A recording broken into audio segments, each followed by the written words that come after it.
ආයුබෝවන් මිත්‍රවරුනි අද සාදරයෙන් පිළිගන්නවා අභිබවා YouTube channel එකට. ජපන් ජාතිකයෝ කොච්චර විනයගරුකද කියලා අපි හැමෝම දන්නවා.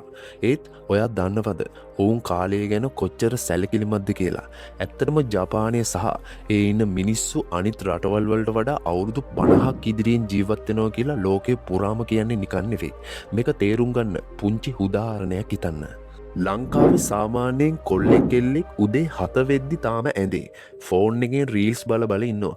එක්කෝ මොනවා හරිම දෙයක් උඩට පහළට ගිහින් බලනවා. නමුත් එයා දන්නේ නැහැ අද දවසේ මොනවද කරන්න ඕනි කියලා. ඒ ජපානයේ ඒ වයසම කෙනෙක් ඒ වෙද්දි තමන්ගේ දිවා ආහාරය අදාගෙන ගේ දොරත් පිළිවෙල කරලා වැඩට යන්න ගෙදරින් පිටත් වෙලා ඉවරයි. අපි දෙගොල්ලොන්ටම තියෙන්නේ පැය 24යි. ඒත් මේ වෙනසට හේතුව ජපන් ජාතිකයෝ තමන්ගේ දවස පාලනය කරන්න පාවිච්චි කරන පියවර පහක් තියෙනවා. ඒ කියන්නේ රහස් පහක්. අපි අද ඒ ගැන කතා කරමු.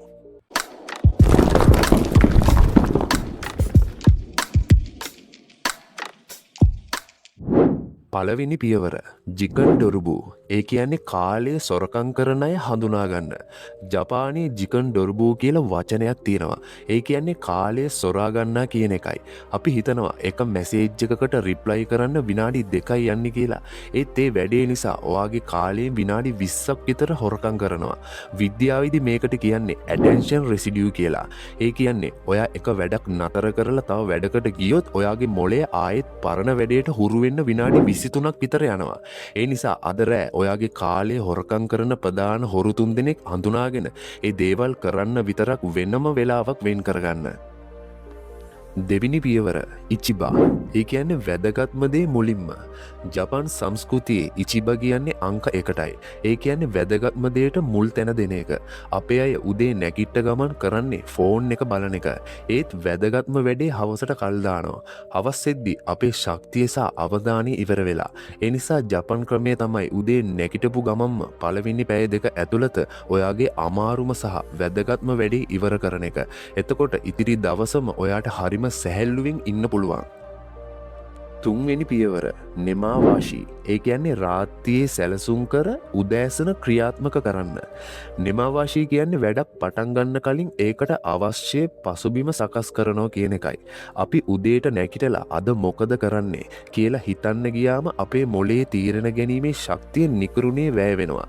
ඒ නිසා ඔයා කරන්න ඕනේ කලින්දා රැයට ඊළඟ දවසේ කරන්න ඕන වැඩ 3ක් හරියටම ලියලා ඒකට ඕනේ පොත්පත් සහ බඩු ඔක්කොම ලෑස්ති කරලා තියාගන්න එකයි. එතකොට උදේට ඔයාගේ මොළයට තියෙන්නේ ඒ වැඩේ පටන් ගන්න විතරයි. හතරවෙනි පියවර මොටයිනායි. ඒ කියන්නේ අවුල් සහගත බව ඉවත් කරන්න. මොටයිනායි කියන්නේ යමක් අපතයාම ගැන දැනෙන කනගාටුවයි. අපේ ඔළුවේ ඉවර නොකරපු පුංචි වැඩ. ඒ කියන්නේ උදාහරණයක් විදිහට කෙනෙක්ට මැසේජ් කිරීම, පොඩි බිල් එකක් ගෙවීම වගේ දේවල්.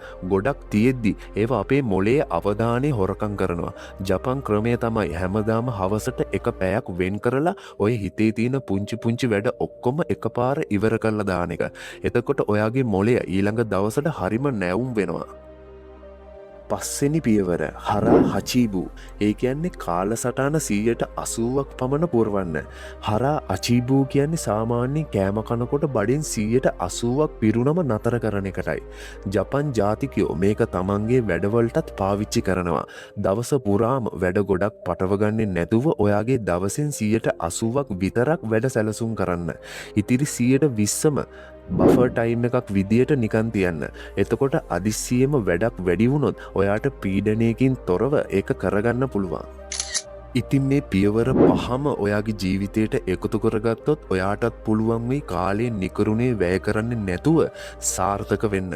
මට ඕන මගේ මේ channel එක අරා මේ වීඩියෝ වලින් ඔයාව සාර්ථක මිනිස්සෙක් කරලා ඔයාව ගොඩ ගන්න. මේ වීඩියෝ එකට like එකක් දාලා තව මේ වගේ දේවල් දැනගන්න අපේ අභිබවා YouTube channel එක subscribe කරලා අපිත් එක්ක එකතු වෙන්න. එහෙනම් ජය වේවා.